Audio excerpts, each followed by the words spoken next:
തൃശൂരിൽ പോലീസ് ക്രൂരമായി മർദ്ദിച്ചെന്ന പരാതിയുമായി ഓട്ടോറിക്ഷ ഡ്രൈവർ. അന്തിക്കാട് SI ആയിരുന്ന അരിസ്റ്റോട്ടലിനെതിരെയാണ് ഓട്ടോറിക്ഷ ഡ്രൈവർ അഖിൽ യേശുദാസിന്റെ ആരോപണം. ബൈക്ക് യാത്രക്കാരനെ ഓട്ടോറിക്ഷ ഇടിച്ചിട്ടെന്ന സംശയത്തിൽ വിളിച്ചു വരുത്തി മർദ്ദിക്കുകയായിരുന്നു. ശ്വാസകോശത്തിന് ഗുരുതരമായി പരിക്കേറ്റ അഖിലിന്റെ ശസ്ത്രക്രിയ നാളെയാണ്. അപ്പം എൻ്റെ അപ്പൻ എന്നെ അനുകൂലിച്ച് പറയുന്ന സമയത്ത് എൻ്റെ അപ്പനെ ആള് തെറി പറയണു. നീങ്ങി നിൽക്കണ നായെന്ന് പറഞ്ഞിട്ട് എൻ്റെ അപ്പനെ ആള് തെറി പറയണം. അപ്പോൾ ഞാൻ ചോദിച്ചു, സാർ എന്തിനാ എൻ്റെ അപ്പനെ തെറി പറയണത്, എൻ്റെ വണ്ടി തട്ടിയിട്ടില്ലല്ലോ എന്ന് പറഞ്ഞു. അപ്പോൾ ആ സമയത്ത് അയാൾ എൻ്റെ മൊബൈൽ ഫോണും അതുപോലെ തന്നെ വണ്ടിയുടെ ചാവിയും പിടിച്ചിട്ട് സംസാരിച്ചുകൊണ്ടിരിക്കുന്ന സമയത്ത് ചെറുത്തടിക്കുന്നു. അപ്പോൾ എൻ്റെ കൈമൊരു റിങ് ഉണ്ടായിരുന്നു. അപ്പോൾ ആ റിങ് കൊണ്ട് അയാളുടെ മൂക്ക് ജസ്റ്റ് ഇഞ്ചേർഡായി. അപ്പോൾ SIനെ മർദ്ദിക്കുന്നു എന്നുള്ള രീതിയിൽ അവരാക്കി തീർത്ത് അവിടുത്തെ പോലീസുകാരൊക്കെ കൂടി 4-4.5 മണിക്കൂർ നേരം എന്നെ ബലം കെട്ട് മർദ്ദിച്ചു. ഏറ്റവും കൂടുതൽ മർദ്ദിച്ചത് CPO വിനോദാണ്.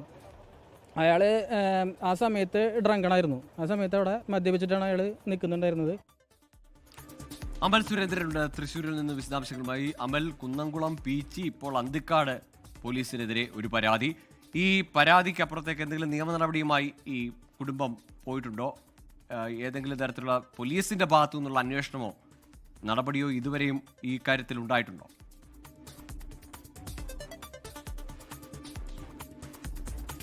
ഗോകുൽ, കഴിഞ്ഞ സെപ്റ്റംബർ 30-നാണ് ഇപ്പോഴുണ്ടായിരിക്കുന്ന ഈ ആരോപണത്തിന് അടിസ്ഥാനമായ സംഭവം അന്തിക്കാട് പോലീസ് സ്റ്റേഷനിൽ വെച്ച് ഉണ്ടാകുന്നത്. ഇപ്പോഴത്തെ പരാതിക്കാരനായിട്ടുള്ള അല്ലെങ്കിൽ ഇപ്പോൾ ആരോപണം ഉന്നയിക്കുന്ന അഖിൽ യേശുദാസിനെ, ഓട്ടോ ഓടിച്ചിരുന്നു എന്ന് പറയുന്ന അഖിൽ യേശുദാസിനെ ഈ സ്റ്റേഷനിലേക്ക് വിളിച്ചു വരുത്തുകയായിരുന്നു. തലേന്നുണ്ടായ ഒരു അപകടം, ഈ ഒരു ബൈക്ക് യാത്രക്കാരനെ അഖിൽ ഓടിച്ചിരുന്നു എന്ന് പോലീസ് പറയുന്ന ഓട്ടോ ഇടിച്ചു വീഴ്ത്തിയാണ് ഈ ബൈക്ക് യാത്രക്കാരന് അപകടം സംഭവിച്ചത് എന്നൊരു ആരോപണം ഉന്നയിച്ചുകൊണ്ടായിരുന്നു പോലീസ് അഖിലിനെ വിളിച്ചു വരുത്തിയതും ക്രൂരമായി മർദ്ദിക്കുകയും ചെയ്ത സാഹചര്യം ഉണ്ടായത്. എന്നാൽ പിന്നീട് അഖിൽ ഓടിച്ചിരുന്ന ഓട്ടോയല്ല ഈ അപകടം ഉണ്ടാക്കിയത് എന്ന് തെളിയിക്കുന്ന CCTV ദൃശ്യങ്ങൾ അടക്കം അഖിലും കുടുംബവും പോലീസിന് മുൻപാകെ ഹാജരാക്കിയെന്നാണ് പറയുന്നത്. തങ്ങൾക്ക് അമളി പറ്റി എന്ന് തിരിച്ചറിഞ്ഞതിന് ശേഷവും ഈ കുടുംബത്തെയും ഈ ചെറുപ്പക്കാരനെയും അതിക്രൂരമായിട്ട് വിലങ്ങിൽ അണിയിച്ചുകൊണ്ട് തന്നെ മണിക്കൂറുകളോളം മർദ്ദിച്ചതിന് ശേഷവും തങ്ങളുടെ തെറ്റ് മറച്ചു വെക്കാനുള്ള ഒരു ശ്രമമായിരുന്നു പോലീസിന്റെ ഭാഗത്തുനിന്ന് ഉണ്ടായിരുന്നു എന്നതാണ് ഇപ്പോൾ ഇവർ നമ്മളോട് പറയുന്നത്.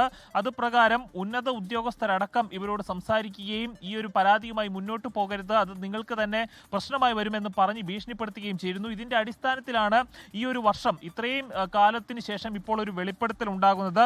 മറ്റൊരു പ്രധാനപ്പെട്ട കാര്യം എന്താണെന്ന് വെച്ചാൽ ഈ അഖിലിന്റെ ഈ ഒരു കാലഘട്ടം മുഴുവൻ, അതായത് ഒരു വർഷ കാലഘട്ടം മുഴുവൻ ഈ മർദ്ദനത്തിന്റെ എല്ലാ പീഡകളും സഹിച്ചുകൊണ്ടാണ് ഈ മനുഷ്യൻ ജീവിച്ചത്. അയാളുടെ കുടുംബ ജീവിതം തന്നെ താറുമാറാവുകയാണ് ഈ ഒരു മർദ്ദനത്തോടു കൂടി ഉണ്ടായത്. അന്ന് നടന്ന സംഭവത്തിൽ ഇദ്ദേഹം പറയുന്നുണ്ട്, തൻ്റെ ഓട്ടോയല്ല ഇടിച്ചതെന്ന് പറയുമ്പോൾ SI ആയിരുന്ന അരിസ്റ്റോട്ടലിന്റെ ഭാഗത്തു നിന്നും CPO ആയിരുന്ന വിനോദിന്റെ ഭാഗത്തു നിന്നും അങ്ങേയറ്റം അസഭ്യ വർഷമായിരുന്നു ഇയാൾക്ക് നേരെയും ഇയാളുടെ കുടുംബത്തിന് നേരെയും ഉണ്ടായിരുന്നത്.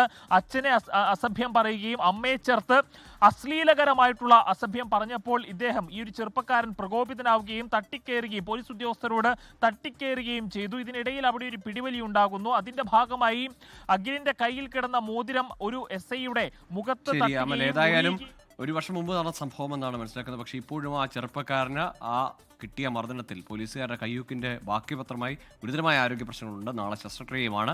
പക്ഷേ തങ്ങൾക്ക് പറ്റിയ അമളി, അത് മറയ്ക്കാൻ കള്ളക്കേസ്, ഭീഷണി, അങ്ങനെ ഗുരുതരമായ ആരോപണങ്ങളാണ് അന്തിക്കാട് പോലീസ് സ്റ്റേഷനിലെ പോലീസുകാർക്കെതിരെ ഉയരുന്നത്.